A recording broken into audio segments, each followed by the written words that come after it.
So today I'll be talking about a, I guess you could call it a flank on Eichenwalde, the new map. It involves really mobile heroes. So there's 5 heroes that can do this, and they all have, the most mobile heroes in the game. Genji, Pharah, Mercy, Lucio, and D.Va are the only characters that can go down this route. So if you do plan to use this as part of a strat in taking point A, those are the only heroes that you have available to you to do that, so you will have to work your team comp around it.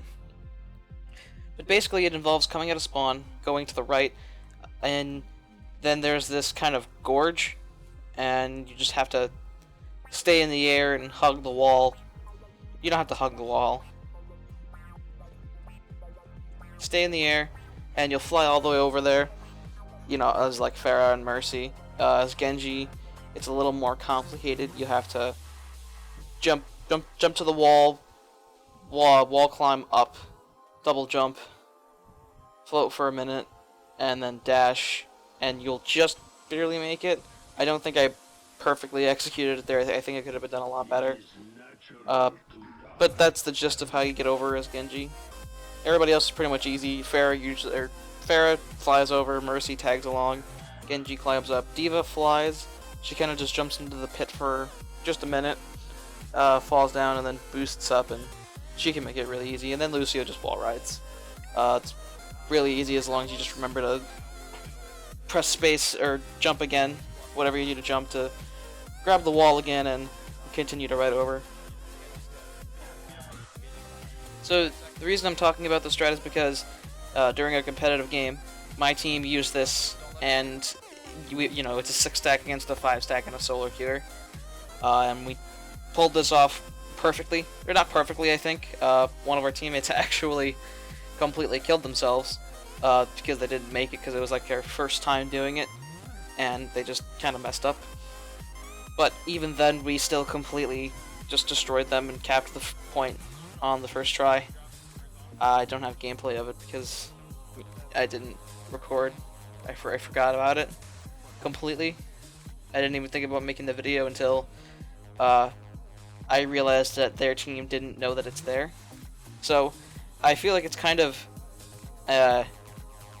once people know that this is there, it will never be used because it has that hero restriction of you have to use these 5 particular heroes. Not that those 5 particular heroes aren't good, it's just that it restricts your team composition if you decide to do that, and if you don't do it on the first try, assuming that they don't know that it's there in the first place, and you fail on the first try, it's going to be pointless to use it, because I feel like it'll become completely useless because teams will just hold farther back where they can see both routes that are available to them, such as Hunter's Lodge, which is the building that I just looked at there. I'll rewind it and make sure to put, I don't know, a bunch of arrows and shit to make sure that you guys know that it's there.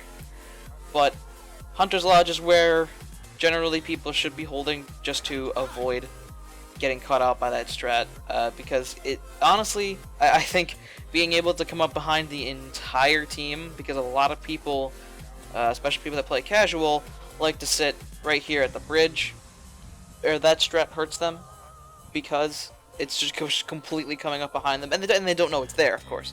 So I feel like once this video gets out there and enough people see it, people will start to know that, hey, there's actually a completely different route that the other team can take that can really catch your team off guard, and it's something you don't want to be a part, of. It's just a huge gank. It's basically, it's not basically, it is literally going around you. They literally go straight to the second point, or to the first point, start of the second phase, and they could just walk on the point if they really wanted to, and nobody was there and nobody noticed them. Completely distract the team, then the one straggler who couldn't make it around could come through. But if they're holding a Hunter's Lodge, it doesn't mean anything, because you have A, you have high ground, and B, they're not going to be able to touch you. So it's, be aware that this is there. If you or your team don't know that it's there, then that's probably what's going to happen to you. You know, the team may just go out first, see where you're holding. If you're not holding at bridge, they'll probably just go through with whatever they have. If they don't see you holding at bridge, they'll probably wind up switching up their comp. If they don't get it on the first push, of course. They'll switch up their comp, and they will go around and completely surprise you. You'll have no idea, you get caught with your pants down, and everybody dies, and nobody wants that. But thanks for checking into this video today, guys. If you enjoyed it, please leave a like. Subscribe if you want to see more videos. And be sure to check out my other videos. I only have 2 right now, but thanks, guys, and I'll see you in the next video.